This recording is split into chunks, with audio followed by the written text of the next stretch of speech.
नमस्कार साथियों, गौरव ज्ञान धारा में आपका स्वागत है। आज की अपनी ये जो क्लास है वो भी छठी कक्षा की आरबीएससी की राजस्थान अध्ययन की जो पुस्तक है उसके अंतिम चैप्टर की है। अंतिम चैप्टर में वैसे बहुत सारी चीजें डाल दी गई है। यूं समझ लो कि राजस्थान की संस्कृति आधी डाल दी उसमें। अब आधी डाल दी लेकिन पूरी नहीं डाली। पूरी का मतलब है कि जैसे लोक देवता दिए तो पूरे नहीं दिए, ये काफी सारी चीजें नहीं भी दी है। लेकिन आप लोगों को मैं क्लास संपूर्णता के साथ में दे रहा हूं। जो आप लगातार देख रहे हो वो आपने देखी भी होगी, ठीक है। और यदि कहीं गलतियां भी है आरबीएससी में तो अपन उसको सुधार के आगे बढ़ रहे हैं। जैसे कि कल भी काफी सारी गलती सुधार कर आपको बताई थी।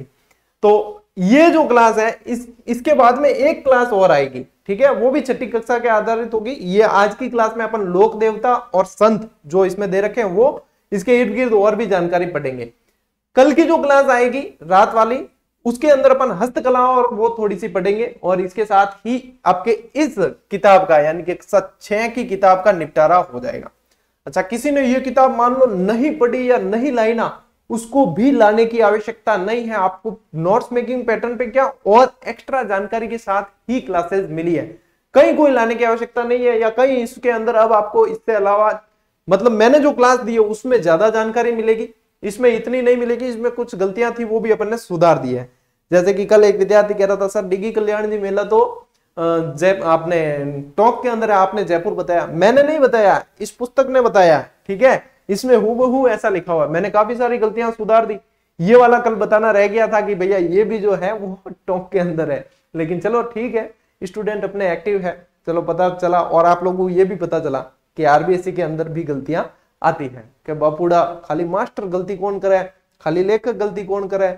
आरबीएससी की बुक में, एनसीईआरटी की बुक में भी गलतियां आ जाया करे, ऑथेंटिक बुक में भी आ जाया करे, ठीक है। चलिए शुरू करते हैं आज की अपनी इस क्लास को। देखो आज की ये जो क्लास है ना, इसके अंदर भी मैंने बहुत सारे फैक्ट एक्स्ट्रा शामिल किए हैं। कारण ये है कि संपूर्णता के साथ में क्लास देनी है, सिर्फ फॉर्मेलिटी करने से मतलब नहीं है। जैसे कि यदि ये स्लाइड्स देखोगे आप तो इनमें जितने भी बॉक्स बने हुए हैं ना वो सारे जीजीडी की जानकारी यानी जीजीडी फैक्ट है, यानी कि एक्स्ट्रा आरबीएससी के अलावा दिए। बॉक्स से बाहर जितनी जानकारी है वो सारी की सारी आरबीएससी वाली है। जो किताब में दे रखी है उसको नोट्स मेकिंग पैटर्न पे, अनावश्यक शब्दों को हटाकर उसको भी नोट्स मेकिंग पैटर्न पे लाया है। और बॉक्स के अंदर जितनी भी मिलेगी ना वो सारी की सारी आपके एक्स्ट्रा जो आपको जाननी चाहिए, यानी कि एक तरीके से संपूर्ण आपका पूरा ही एक संपूर्णता के साथ में अभ्यास होगा, ठीक है। चलिए सबसे पहले आप सभी को आखा तीज की शुभकामनाएं, परशुराम जयंती की शुभकामनाएं और ईद की शुभकामनाएं। वैसे ईद वालों के लिए ईदी और आखा तीज के लिए जो है स्टूडेंट मानते हैं उन्हें भेंट मैं सुबह ही दे चुका हूं, जो रात 12 बजे तक वैलिड है। आप सभी को इंफॉर्मेशन मिल चुकी है, ठीक है। उठा लो लाभ। बाकी बसे बे घोड़ा बे मैदान पसपाची रेट बढ़ जाई, ठीक है कि नहीं, टेस्ट सीरीज रही, ठीक है। चलिए अब आते हैं अपन इस पे। जब लोक देवता पढ़ते हैं ना तो पंच पीर सबसे पहले ध्यान में रखना है। काफी सारे प्रश्न तो आपको यूं ही मिल जाएंगे इसमें से, और आज की इस क्लास में से बहुत सारे प्रश्न आपको मिलने वाले हैं, ये मानकर चलें। तो सबसे पहली ही बात क्या ध्यान में रखनी होती है अपन को कि लोक देवताओं में पंच पीर पूछा जाता है। और पूछते क्या है पता है कि निम्न में से कौन पंच पीर में शामिल नहीं है। और जिस ऑप्शन को आपको निकालना होता है ना वो ऑप्शन में बता देता हूं कि ये ऑप्शन आपको मिलेगा और आपको इस ऑप्शन पे ही नजर रखनी है। उसमें तेजाजी ऑप्शन में मिलेगा आपको, ठीक है, तेजाजी का नाम मिलेगा ऑप्शन में, लेकिन आपको यहीं पे नजर रखनी है। बाकी जो है फेमस जितने भी देवता है, ठीक है, फेमस कौन का, प्रसिद्ध शब्द कहो तो ठीक ज्यादा रही, ठीक है ना। फेमस देवताओं के साथ में फेमस शब्द थोड़ा जचता नहीं है। तो प्रसिद्ध जितने भी देवता हैं उनमें जो तेजाजी है वो आपको ध्यान रखना है कि पंचपीर में शामिल नहीं है, बाकी सारे के सारे पंचपीर में शामिल है। इसको याद रखने के और भी तरीके हैं। एक तरीका यह है हड़बू या हड़बू भी लिख सकते हो आप, ठीक है, हड़बू ही लिख देते हैं।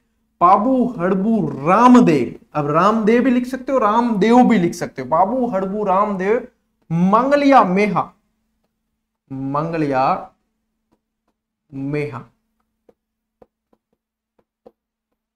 पांचों पीर पधार जो,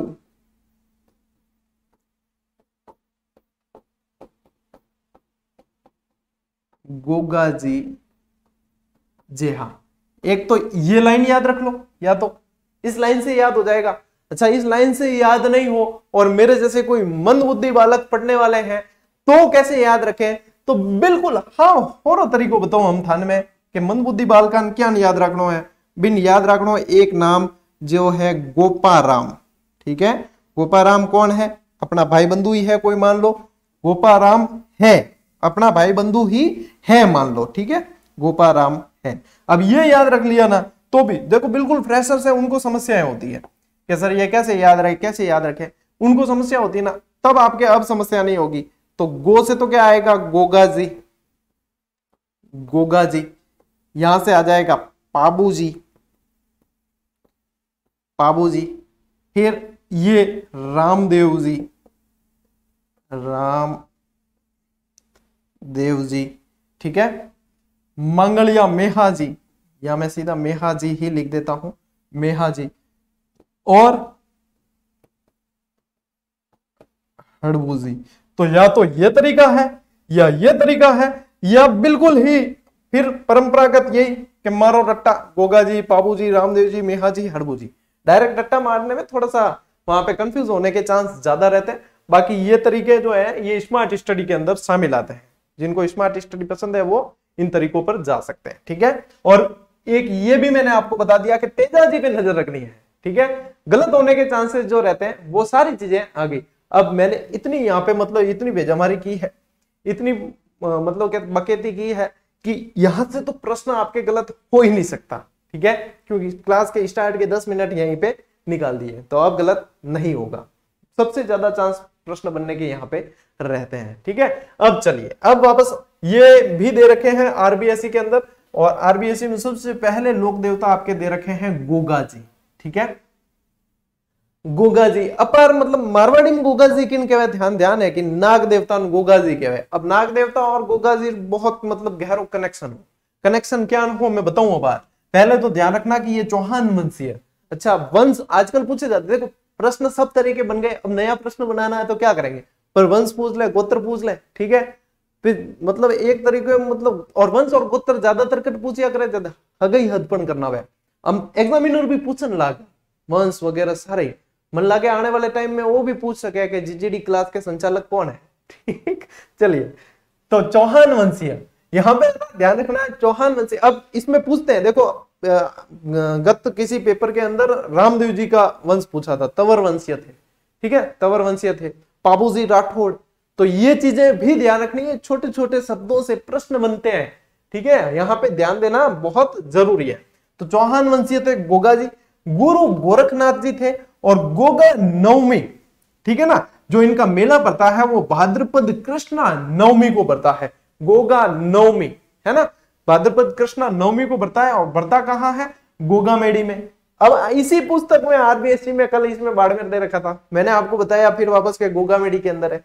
और गोगा मेड़ी कहाँ है, नोहर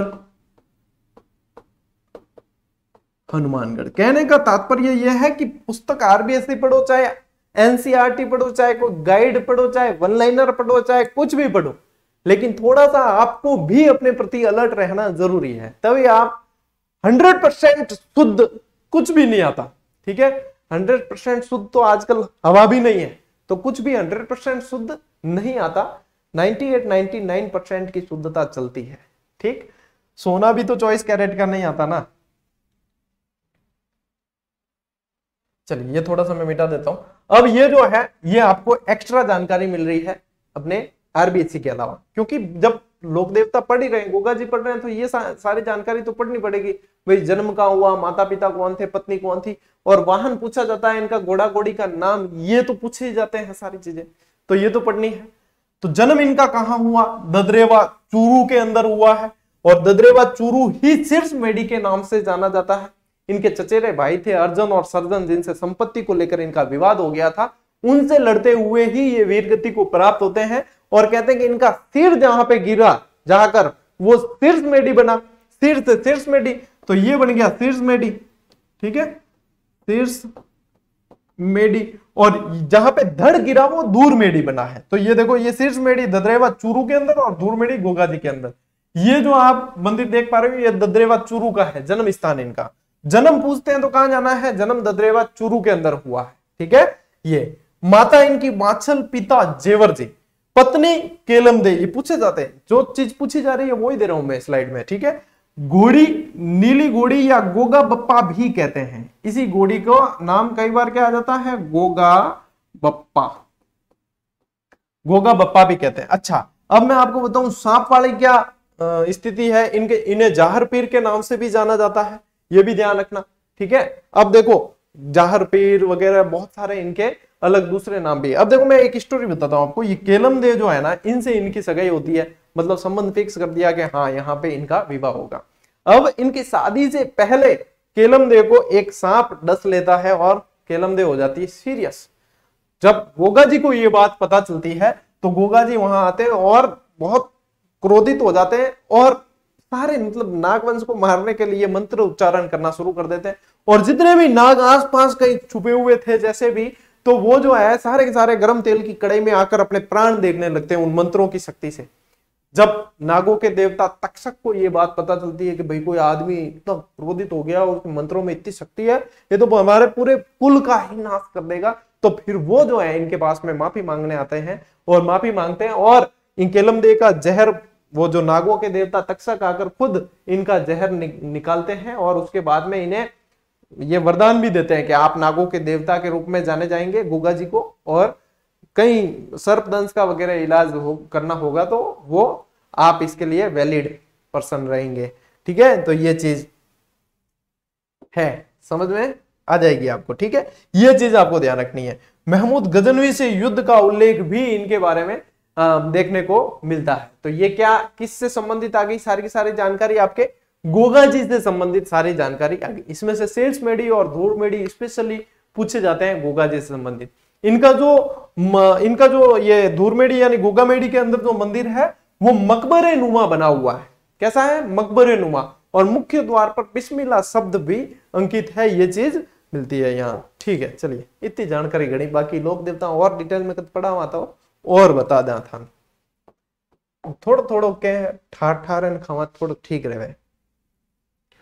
तेजा जी, ठीक है। अब आते हैं अपन तेजा जी। तेजा जी गोधन के लिए प्राणों की बाजी लगा दी इन्होंने, ठीक है। गायों को बचाते हुए ये वीर गति को शहीद हुए थे, तो गोधन के लिए इन्होंने जान की बाजी लगाई। इनकी भी स्टोरी मैं बताऊंगा आपको पूरी।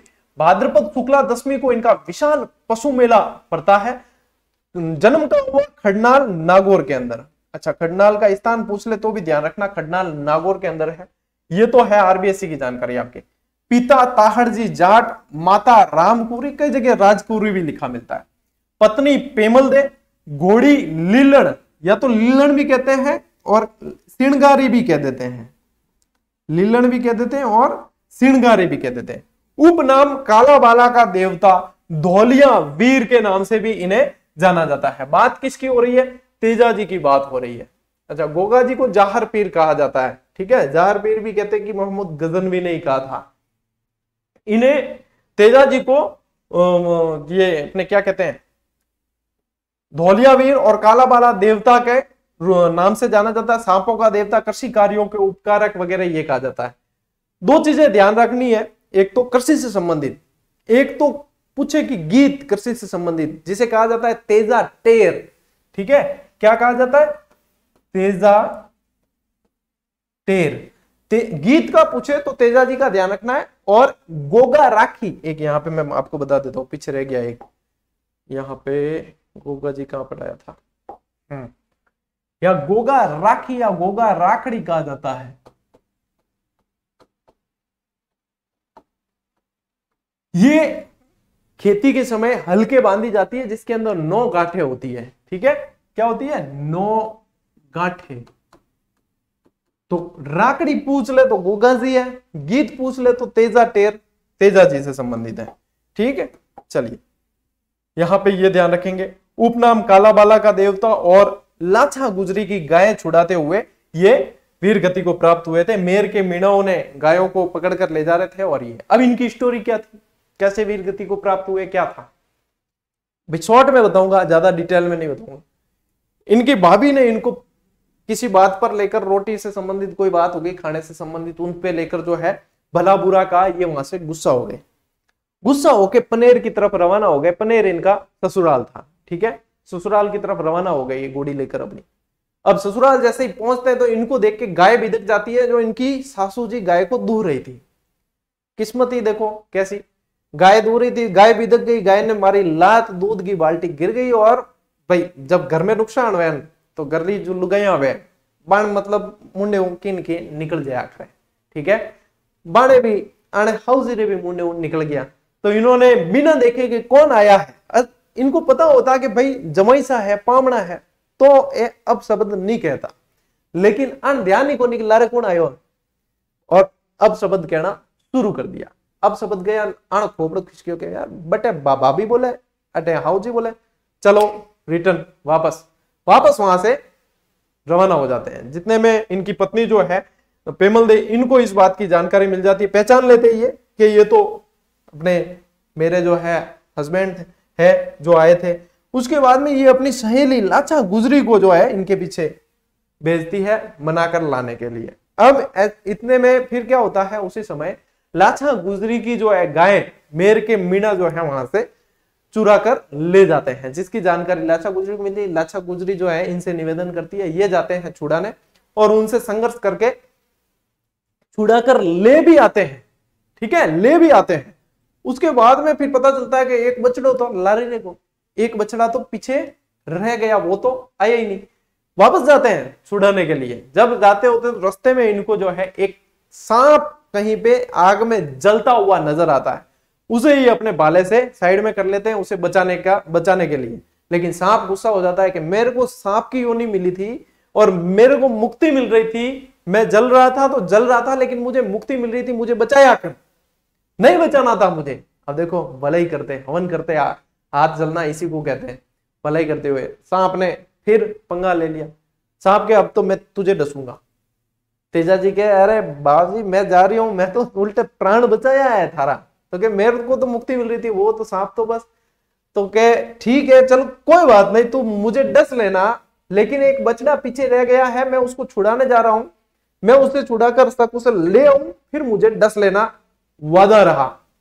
सांप भाई साहब के पक्को वादो के पक्को। सांप भी कहे ठीक है मैं इंतजार करूंगा, मैं डसूंगा जरूर, ध्यान रखना, जबान का पक्का हूं। ठीक है, ये जाते हैं बछड़े को छुड़ाने, फिर वापस थोड़ा युद्ध होता है, पूरी बुरी तरीके से घायल हो जाते हैं तेजा जी। जब वापस आते हैं बछड़े को छुड़ा कर ले आते हैं, वापस आते हैं, सांप इंतजार में बैठा होता है। लहूलुहान तेजा जी होते हैं, कहीं भी उनके शरीर पे कहीं कोई मतलब सुरक्षित स्थान बचता नहीं है जहां से रक्त नहीं बह रहा हो। तब सांप के पास आकर वो कहते हैं कि जैसा मैंने वादा किया था वैसे मेरा शरीर का एक अंग अभी भी सुरक्षित है, और अपनी जीभ बाहर निकालते हैं और कहते हैं यहां पर आप डस लीजिए और अपनी इच्छा और अपना वादा पूरा कर लीजिए। वैसे तो द्रवित हो गया था नाग भी, लेकिन जैसे कि वचन में आया हुआ था, बोली में आया हुआ था, तो वहां पे डसता है। लेकिन इनको कहता भी है कि भविष्य में कभी भी आपके नाम से सर्पदंश का इलाज यदि कोई करना चाहेगा तो ये इलाज जरूर लगेगा। तो ये है, और डसा कहां, सेंदरिया अजमेर के अंदर, ठीक है। सांप कहां डसता है, सेंदरिया गांव, यही इनका मृत्यु स्थल भी यही है, सेंदरिया, ठीक है, सेंदरिया के अंदर। तो ये इनकी स्टोरी रही थी, और ये लाछा गुजरी अभी पिछले एग्जाम में पूछा गया था। लगभग ऐसा कोई नहीं है जो इसमें से नहीं पूछा गया हो, ये लगभग सारे के सारे पूछे हुए सवाल है, ठीक है। अब आते हैं अपन आगे पाबूजी। पाबूजी को ऊंटों का देवता भी कहते हैं, प्लेग का देवता भी कहते हैं, ठीक है, ध्यान रखना, प्लेग का देवता भी कहा जाता है। सबसे पहले ऊंटों को राजस्थान लाने का श्रेय इन्हें ही जाता है। पाबू मंड मुख्य स्थान है इनका, आपके आरबीएससी पुस्तक में दे रखा है पाबू मंड, लेकिन वैसे स्थान का नाम है कोलू मंड, ठीक है। फड़ चित्रण के लिए प्रसिद्ध है, और फड़ चित्रण में भी है ना, इनकी फड़ सबसे प्रसिद्ध है, सबसे प्रसिद्ध फड़, और फड़ के लिए प्रसिद्ध है शाहपुरा भीलवाड़ा, ठीक है। पार्वती जोशी का संबंध तो बहुत जबरदस्त, मतलब महिला फड़ चितेरी है। और फड़ क्या होता है, कपड़े पे वीर गाथाएं होती है, लोक देवताओं की कपड़े पे चित्रांकन किया हुआ होता है, वो फड़ है, ठीक है। हस्तकला में वगैरह लोक कला में आता है, कई बार पढ़ाया, आपको आगे भी पढ़ाएंगे, अभी थोड़ा सा जान लो आप खाली ऐसे ही। जन्म कहां हुआ, कोलूमंड। कोलूमंड कहां है, जोधपुर के अंदर, जोधपुर। पिता धांधल जी राठौड़। अब देखो ये बाबूजी है ना, बाबूजी राठौड़ है, ये देखो मैं फोटो में भी इसीलिए शामिल किया है, बाबूजी राठौड़। तो ये चीजें पूछी जाती है। अच्छा, यहां पे भी यदि देखोगे कि तेजाजी का पूछ ले तो देखो पिता के अंदर दे रखा है आपको कि ताहड़जी जाट, ठीक है। तो यहाँ गलतियों की कोई गुंजाइश नहीं है और जाट बहुत मानते हैं तेजाजी को, ठीक है ना। जितने भी अपने जट स्टूडेंट है जाट बोलते हैं जिन्हें, जट तो पंजाबी वो कहते हैं, जट तो है ना कि सिख जट, यूं वो पंजाबी वो सिख संप्रदाय के लोग होते हैं वो कहते हैं। अपने यहाँ पे जाट, जाट चौधरी ये नागौर साइड में बहुत ज्यादा है और अपने स्टूडेंट भी बहुत है इनमें से। और चलिए आगे बढ़ते हैं। माता कमला दे, पत्नी फूलम दे, इन्हें सुप्यार दे के नाम से भी जाना जाता है, सुप्यार दे भी कहते हैं। घोड़ी केसर काल में, ठीक है। भोपे इनके नायक और अनुयायी इनके थोरी कहलाते हैं, ठीक है। अनुयायी इनके थोरी कहलाते हैं। अच्छा, रायका समाज के लोग इन्हें बहुत मानते हैं, रायको जी, रायका समाज के लोग इन्हें बहुत मानते हैं, इष्ट देवता है उनके रायका समाज के। देखो ऊंट लाने का श्रेय, ऊंट पालक जाति कौन सी है? रायका, देवासी जिन्हें कहा जाता है, ठीक है ना। और आपने ना ये जितने भी मंदिर पहाड़ियों पे देखे होंगे, ज्यादातर जो ऊंची ऊंची पहाड़ियों पे बिल्कुल दुर्गम स्थानों पे मंदिर है, ये सब ढूंढने का श्रेय रायका समाज को, देवासी समाज को जाता है। क्योंकि ये देखो पशुपालक जाति है ना, पशुपालक है तो फिर गाय भेड़ बकरी वगैरह इनको चराने के लिए पहाड़ों पे जाना पड़ता है। अब पहाड़ों पे जाते जाते फिर बाद में इधर उधर घूमते घूमते कहीं दिखता है शिवलिंग, कहीं पे क्या अवशेष मिलते हैं। ज्यादातर मंदिर इन्होंने खोजे है ना पुराने। यदि देखो प्रैक्टिकल होके सोचना है, ऐसे कहीं लिखी हुई कहीं लाइन नहीं मिलेगी गुरु जी कट लिखी पूछो मत, ठीक है। प्रैक्टिकली बात बता रहा हूं पूछ ले गुरु जी कट लिखी उड़ो। चलिए, इनके बहनोई थे। अच्छा, ये जिंदराव खींची है ना, ये बहनोई थे। इनके बहनोई जिंदराव खींची से लड़ाई में इनकी मृत्यु होती है। और ये भी है ना, जिंदराव खींची भी देवल चारनी की गायें लेकर जाते हैं, देवल चारनी। तो देखो ये पूछे कि देवल चारनी वाला यदि पूछे तो पाबूजी है, ठीक है। लाछा गुजरी वाला पूछते हैं तो तेजाजी है, ये ध्यान रखोगे। और इनसे लड़ाई करते हुए, इनकी गायें छुड़ाते हुए ही ये देचू में इनकी मृत्यु होती है, ठीक है। इन पाबूजी के बारे में कहा जाता है कि ये अपने मतलब फेरे जो है आधे छोड़कर गए थे, तो चौथा फेरा चल रहा था तब ये बीच में छोड़कर चले गए थे जब इन्हें सूचना मिली। तो इसलिए इनके अनुयायी जो है वो 3.5 फेरे लेते, ठीक है। तो ये भी ध्यान रखोगे। पाबूजी के पवाड़े रायका जाति द्वारा गाए जाते हैं माठ वाद्य यंत्र के साथ, माठ वाद्य यंत्र। ये तो किसमें काम आता है? पाबूजी के पवाड़े, ठीक है। और ये जो पाबूजी की फड़ का वाचन किया जाता है ना, ये फड़ वाचन किया जाता है रावण हत्ता वाद्य यंत्र के साथ। हाँ शाबाश का मतलब जीके तो अथा है, खूब है। अच्छा, ये तो मतलब पूरा अपन लोक देवता, मतलब मैं जब आरबीएससी पे चल रहे हैं अपन तो थोड़ा इसके इर्द गिर्द चलना है, ठीक है ना। यदि मैं स्पेशली लोक देवता की जैसे अपने क्लास ली हुई भी है, ठीक है, और आगे जरूरत पड़ेगी तो लेंगे भी। स्पेशली जब लोक देवता की क्लास में चलते तो अपन उसमें 2 या 3 लोक देवता पढ़ते हैं, उसमें और भी आपको व्यवस्थित तरीके से करवाते हैं। अभी वैसे इसमें भी आपके रिविजन हो रहा है, लेकिन फिर भी थोड़ी सी क्या है कि सीमितताएं हैं अपने पास में। लेकिन आरबीएससी का यदि गए तो उससे तो 3 गुना ज्यादा आप लोगों को तरीके से मैटर मिल रहा है, ठीक है ना। रामदेव जी, अब रामदेव जी के बारे में कल बहुत बताया और प्रसिद्ध लोक देवता रहे, सांप्रदायिक सौहार्द के प्रेरक रहे हैं। रामदेव जी को मुस्लिम समाज के लोग रामसा पीर कहते हैं, इसलिए कहते हैं क्योंकि 5 पीर आए थे यहाँ पे और इनके खप्पर जो भोजन जिसमें करते हैं वो भूल के आ गए थे वहीं मक्का के अंदर। अब वो यहाँ पे नहीं है तो भोजन कैसे करें, उन्होंने भोजन करने से मना कर दिया। तब इन्होंने जो है चमत्कार से उन्हीं के वही खप्पर इनको ला कर दिए, तब से वो मानने लगे और मुस्लिम संप्रदाय के लोग सभी इनको मानते हैं। तो ये सांप्रदायिक सद्भाव के देवता कहलाते हैं, ठीक है। सांप्रदायिक सौहार्द के प्रेरक कहे जाते हैं। मुस्लिम समाज के लोग रामसा पीर के नाम से जानते हैं। भाद्रपद में विशाल मेला लगता है, भादरवेरी बीज क्या है, ठीक है। कल आपको काफी सारी जानकारी दी है। चलिए थोड़ी सी और कि इनका जन्म कहां हुआ। इनका जन्म सिव तहसील के उडू काश्मीर बाड़मेर में हुआ है। पिता अजमल जी, माता मैना दे, पत्नी नेतल दे, बहन सुगड़ा और डालीबाई, ये इनकी बहन डालीबाई मतलब इनकी धर्म बहन थी, ठीक है ना। घोड़ा नीला घोड़ा, लीला घोड़ा भी कह देते हैं, ध्यान रखना। लीले घोड़े असवार यूं क्या करें, लीला घोड़ा। उपनाम रूणीचेरा धनी, कृष्ण अवतार, कृष्ण भगवान के अवतार माने जाते हैं। गुरु बालीनाथ, इन्होंने कामड़िया पंथ चलाया था और कामड़ जाति द्वारा जो नृत्य किया जाता है वो 13 ताली बहुत प्रसिद्ध नृत्य है। अच्छा, इनकी जो ध्वजा है ना वो नेजा कहलाती है। इनकी ध्वजा, पंचरंगी ध्वजा होती है, वो नेजा कहलाती है। इनके जो रात्रि जागरण होते हैं,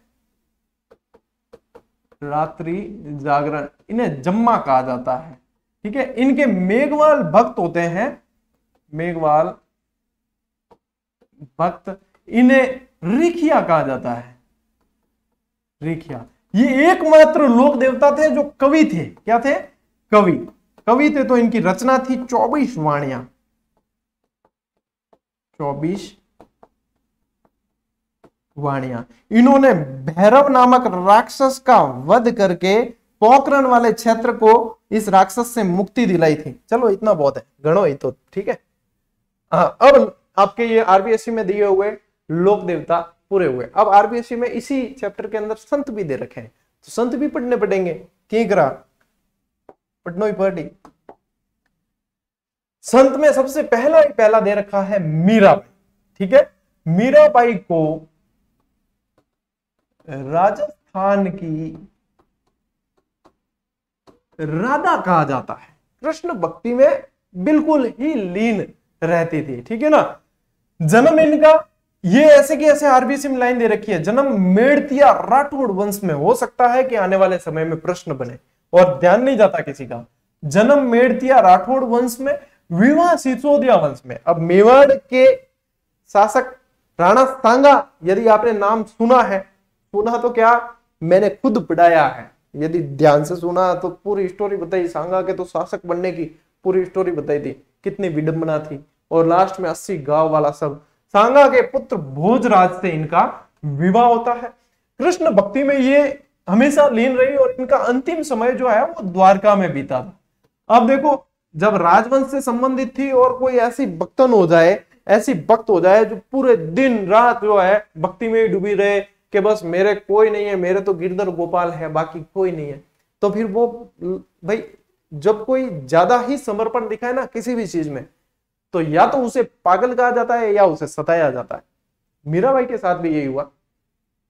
मेवाड़ वंश से संबंधित थी तो उन्होंने सोचा कि भाई ये रानी है, अब रानी है और ऐसे यदि भक्ति इतनी ज्यादा ऐसे करती रहेगी और तो फिर तो अपने जो है हो सकता है अपने बदनामी हो। तो इनके द्वारा सामंत वगैरह जितने भी थे बहुत सारे प्रयास किए गए इनको मारने के, लेकिन ये हर बार बच जाती थी। लेकिन इनकी मृत्यु जो है वो रहस्यात्मक ही है। अब कहा नहीं जा सकता। लोग कहते हैं कि ये कृष्ण भगवान की मूर्ति में समा गई थी, कि कृष्ण भगवान के वहां मुंह से और इधर से मतलब इनके कपड़ों के कुछ अवशेष मिले। और कुछ लोग ये भी कहते हैं कि नहीं, इनकी बाद में जो है इनको मरवाया गया था, इनकी हत्या की गई थी। अब ये जो है वाद का विषय है, ठीक है ना। लेकिन ये है कई जगह आपको लिखा हुआ मिलेगा कि ये मूर्ति में विलीन हो गए थे। पिता इनके रतन सिंह बाजोलिया के ठाकुर थे। प्रधान पीठ इनकी मेड़ता नागौर के अंदर है। प्रथम गुरु इनके जीव गोस्वामी और द्वितीय गुरु रैदास। ठीक है, रविदास या रैदास दूसरे गुरु, प्रथम गुरु जीव गोस्वामी। अच्छा, ग्रंथ बहुत लिखे इन्होंने, है ना, पदावलियां वगैरह, तो राग सोठा, पदावली, रुक्मणी, मंगल आदि इनके ग्रंथ हैं। अंतिम समय द्वारका में बीता और दासी संप्रदाय की इन्होंने स्थापना की थी। इतनी जानकारी आज के वास्ते गणी है। आगे बढ़ते हैं। दादू दयाल जी, वैसे तो कहते हैं आरबीएससी की आपकी ये पुस्तक भी कह रही है कि दादू जी का जन्म जो है वो कहाँ हुआ, स्थान सही व्यवस्थित नहीं है, मतलब विवाद है इस पे। लेकिन अपन पढ़ते हैं कि 1544 के अंदर अहमदाबाद के अंदर इनका जन्म होता है। ये भी पुस्तकों में पढ़ने में आता है। तो जन्म वैसे स्पष्ट नहीं है, लेकिन अहमदाबाद में अपन पढ़ते हैं। 1585 के अंदर ये अकबर से मुलाकात करते हैं। और मुलाकात ये कहां होती है? ये मुलाकात होती है फतेहपुर सीकरी में। फतेहपुर सीकरी, ये चीजें पूछी जाती हैं, ठीक है ना, गलतियां मत करना। 1603 में नारायणा गांव में इन्होंने देह त्यागी थी। दादू खोल जिसे कहा जाता है वहां पे इन्होंने समाधि ली थी। दादू खोल बहराना पहाड़ी पर नारायणा के अंदर, ठीक है। तो ये चीज ध्यान रखोगे। अच्छा, अब एक्स्ट्रा जानकारी, इन्हें राजस्थान का कबीर कहा जाता है। बहुत बार पूछा गया प्रश्न। पहला उपदेश इन्होंने सांबर में दिया। दादू खोल बहराना पहाड़ी पर है, जहां पे इन्होंने समाधि ली। क्लास थोड़ी लेट जरूर है लेकिन इंपॉर्टेंट है, ठीक है। सत्संग स्थल इनका अलग दरिबा कहलाता है। इनके अनुयायी जब आपस में मिलते तो सत्य राम का अभिवादन करते। क्या कहते हैं? सत्य राम। इनके वैसे कुल शिष्य जो है ना वो 152 शिष्य है, शिष्य थे, है तो क्या शिष्य थे, जिसमें से प्रमुख 52 थे, उन्हें 52 स्तंभ कहा जाता था। जैसे सुंदरदास जी, रज्जब जी, मिस्किन दास जी वगैरह बहुत सारे ऐसे, तो वो 52 स्तंभ इनके कहलाते हैं। इनसे संबंधित पंच तीर्थ ये पूछा जाता है, ठीक है। पंच तीर्थ में नारायणा, आमेर, सांबर, बहराना, कल्याणपुर। यदि याद नहीं रहे तो ऐसे याद रखना, नरा, आशा, ये सा ऐसे कर देना, भरो कल्याण या भरा कल्याण, ठीक है। नरा, आशा, भरा कल्याण डिस्क्राइब आप कर लेना, समझ में आ जाएगा, ठीक है। मैं क्लास को ज्यादा लंबा नहीं करना चाहूंगा। जाम्बोजी विष्णुई संप्रदाय के प्रवर्तक। विष्णुई संप्रदाय, अच्छा विष्णुई कोई जाति नहीं है, हर बार पढ़ाता हूं, हर बार कहता हूं। विष्णुई एक संप्रदाय है जो जाम्बोजी द्वारा चलाया गया, ठीक है।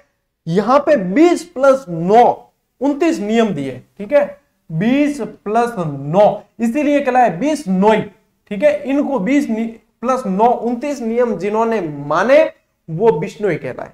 तो विष्णुई एक संप्रदाय है, ठीक है। विष्णुई संप्रदाय के प्रवर्तक। जन्म 1508 भाद्रपद कृष्ण अष्टमी को पीपासर गांव में होता है। आज पीपासर कट है नागौर के वहां, पीपासर में होता है। मूल नाम इनका धनराज था। प्रधान पीठ मुकाम तालवा बीकानेर प्रधान पीठ है। गुरु गोरखनाथ है। पुस्तकें जमसागर, जमवाणी, विष्णुई धर्म प्रकाश, ये इनकी पुस्तकें हैं। शब्द इनकी वाणियां शब्द है। उपनाम गहला और गूंगा, बिल्कुल शांत रहते थे ये पहले, तो गहला और गूंगा इनका उपनाम। पर्यावरण वैज्ञानिक, पर्यावरण के मतलब बहुत रक्षक है। वैसे भी विष्णुई संप्रदाय के लोग आप देखोगे तो पर्यावरण प्रेमी रहे हैं। ये भेड़ बकरी नहीं पालते, इसीलिए कि भेड़ बकरी जो है छोटे छोटे पौधों को अंकुरित मतलब होते हैं और तुरंत खा जाती है, इसलिए नहीं पालते। और आप लोगों ने देखा ही है, कई जगह देखा है भाई, हिरणों को बचाना है, या कभी ऐसे भी देखने को मिलता है कई हिरण कोई मर जाए ना, उसकी मां मर गई और बच्चा है, अब बच्चे को जो है विष्णुई समाज की कई सारी महिलाएं जो है खुद स्तनपान करके बड़ा करती है। तो ये एक वन्य जीव प्रेमी मतलब रहे हैं और अभी भी है। वन्य जीवों के लिए तो आइए अपने प्राण देते आए हैं। खेजड़ली हत्याकांड आपने देखा ही है, और अभी भी दे देते हैं वन्य जीवों के लिए। इतनी मतलब इनकी ये वन्य जीव, वनस्पति, इनसे इतना प्रेम है। सिर साठे रूख रहे तो भी सस्तो जान, यानी सिर के साथ अगर एक पेड़ बच जाता है और सिर देना पड़े तो भी सस्ता है, ये इनका कहा गया। विष्णु संप्रदाय इसको मानता है। विष्णु विष्णु तो बन रे प्राणी, ये इनका मूल मंत्र है। विष्णु विष्णु तू बन रे प्राणी, ठीक है। उपनाम इनके चलिए ये हो गए। उपदेश स्थल इनके क्या कहलाते हैं? साथरी कहलाते हैं। उपदेश स्थल क्या कहलाते हैं? साथरी। और ये दुनिया क्या है? ये दुनिया गोवड़वास है, ये इन्होंने कहा क्या है? गोवड़वास, ठीक है। चलिए आगे वहां जाम्बू जी के बाद में आपने दियोड़ा आरबीएससी में जसनाथ जी, ठीक है, जसनाथ जी। अब आरबीएससी में इतना दिया है कि जन्म कतरियासर, और कतरियासर कहां है? बीकानेर में, ठीक है। गुरु गोरखनाथ जी, और ये तपस्वी और योगी चमत्कारी पुरुष थे, ये दे रखा है। अब इतने काम अपन ध्यान के चाले कौन, ठीक है। चलिए तो फिर आए अपन अपने पैटर्न पे कि प्रधान पीठ इनकी पूछी जाती है जो कतरियासर ही है। प्रमुख ग्रंथ इनके पूछे जाते हैं जो सिम्बुदड़ा और कोंडा है, ये पूछे जाते हैं। इनके अनुयायी अग्नि नृत्य करते हैं। अब सबसे मोस्ट इंपोर्टेंट सवाल है ये, तो इनमें दिए नहीं रखा छठी की किताब में। अग्नि नृत्य करते हैं, मतीरे फोड़ने की परंपरा, अग्नि नृत्य करते समय फतेह फतेह का उच्चारण करते हैं। अच्छा, किताबों में आपको क्या लिखा मिलेगा? फतेह, ऐसे लिखा मिलेगा फतेह, जबकि उच्चारण वैसे होता क्या? फतेह, फतेह यानी जीत, ठीक है, फतेह फतेह।